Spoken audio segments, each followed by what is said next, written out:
YouTubers, welcome back, and today I'm putting in this torque converter. I'm taking the 8" out because it's a little too loose for nitrous, and it's all part of my plan to run 9s on 150 shot with a home ported head budget LT1. So that's what we're doing today.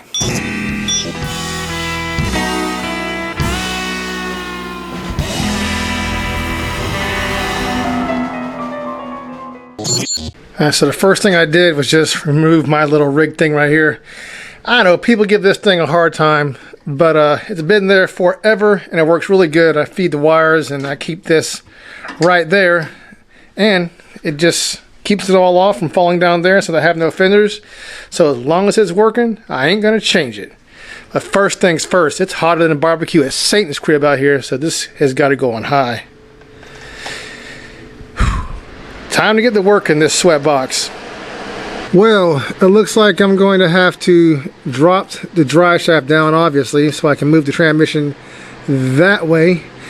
And then when I drop it down, I'm going to have to undo the transmission mount, take the cross member out, or at least let it sag, probably take it out.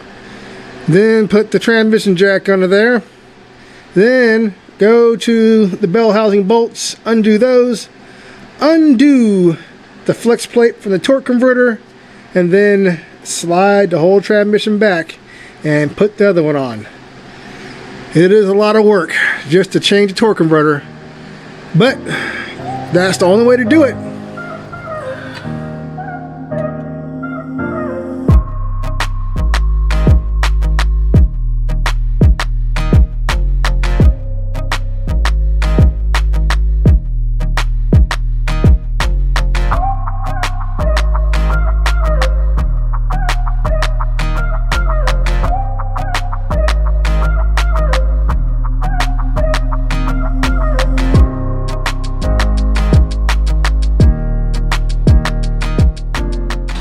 Alright, so cross member is down, transmission's free on this side so I can slide it back.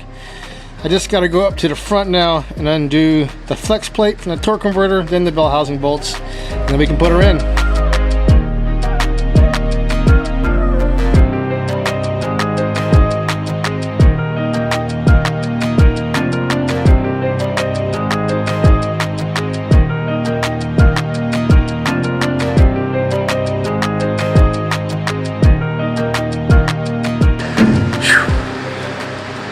Gotta love it. Being underneath this turd requires a lot of special water in my flower cup right here.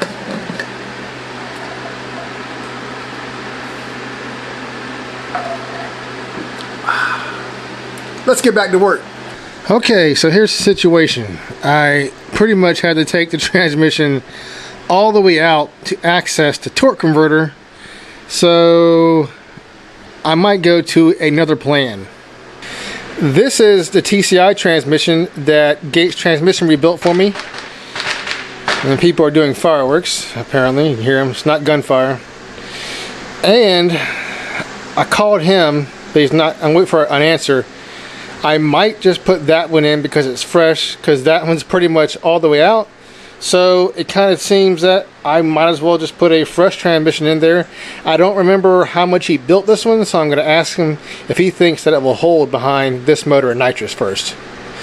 So I'm probably going to call it quits for the night, let that shit leak all over the place, and wait for his answer. And I'll put that either that one or use the torque converter when I get that one off in tomorrow. So I talked to Gates Performance Transmissions. They said that the one he did should be fine for the amount of power that I'm throwing out over there. So the old one is out and the new one is over there. This is the TCI transmission that ended up breaking, and he went through it and replaced the parts that were bad in it. So now I got to get this pig up under the S10, and man, that is never a fun job. I wish these transmission jacks were a little bit lower because they put it up so freaking high that it's really hard to get it underneath the frame right there. But that's what we're gonna do right now. It's hot, I'm sweating over the place, but gotta do what you gotta do. Well, all right, I have been busy. You can see I got the transmission up there, got the cross member all bolted up. I still have to bolt up the torque converter, but it's right there. And I'm not gonna lie, doing a transmission in an S10 ain't fun, especially when your exhaust comes through right here.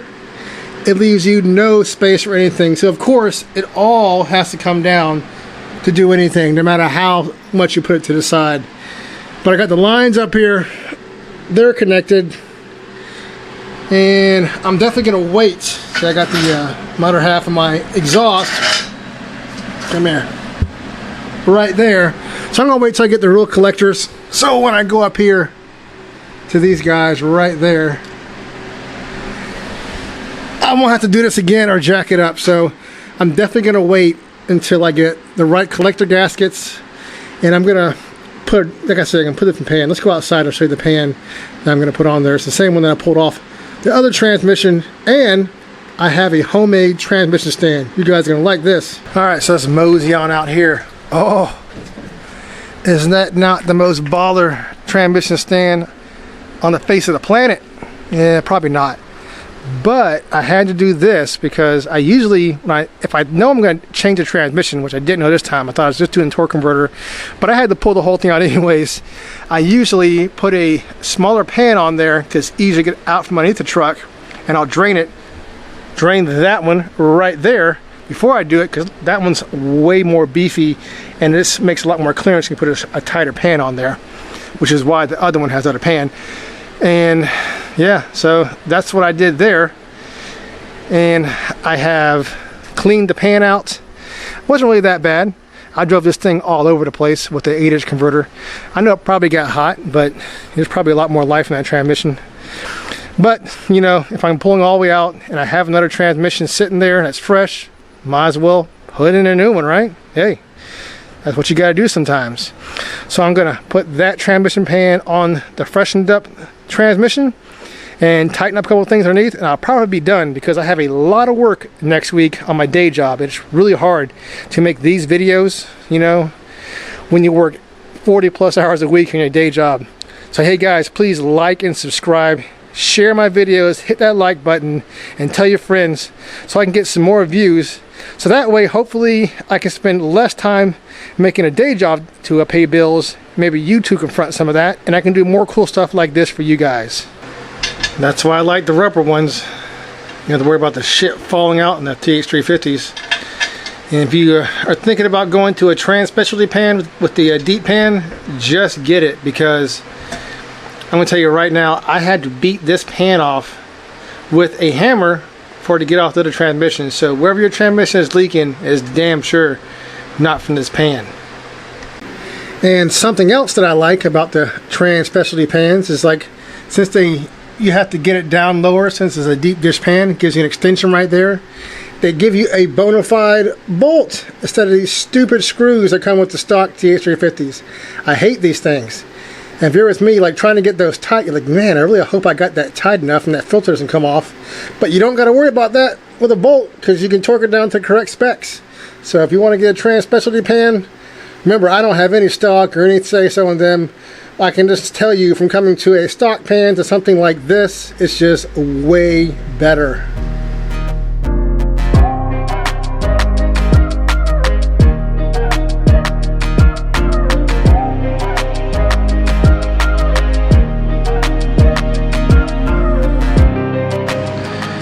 Alright, so I'm officially done for the day. I'm going to wait for those collector gaskets to get in, and then I'm going to bolt everything up. So I will let this sit on stands for a while. It may be a while for me, but for you guys, it's going to be instantaneous. Well, poop. This transmission has to come out. First I had it in the air, it only had reverse and first, and it wouldn't shift through the gears. Ended up it was valve body related. I put the valve body off the one that I pulled out onto this one, which was the original valve body on the TCI over there. That thing's been on 3 different transmissions. Then I got gears, it started to shift, but when I went out for a ride, everything felt fine at first. I would hit it, it would go through the gears nice and good, but I did smell something that smelled like clutches were kind of burning up. And then when I hit it again at first, it would come up, and it would kind of just labor, like right around I guess right around like, you know, 5,500 to 6. It would still go up and you shift, it'd be fine. When it came out of first, it would start pulling through second and third, but it smelled horrible. And when I grabbed this line right here, boy, she was hot. So basically, I'm not sure if it's torque converter or transmission, I don't know, but either way, it has to come out because something in there definitely is not right. But there is a little bit of good news, and no one loves pulling out transmissions in your back. That is just the worst. But let's go to the little bit of good news. Inside this box is the anti-roll. So I do have the anti-roll. It came in. I'll be unboxing this in the next video. I can spill a little bit of transmission fluid on the box. It's all right. It doesn't matter. It's metal in there. It ain't going to hurt it.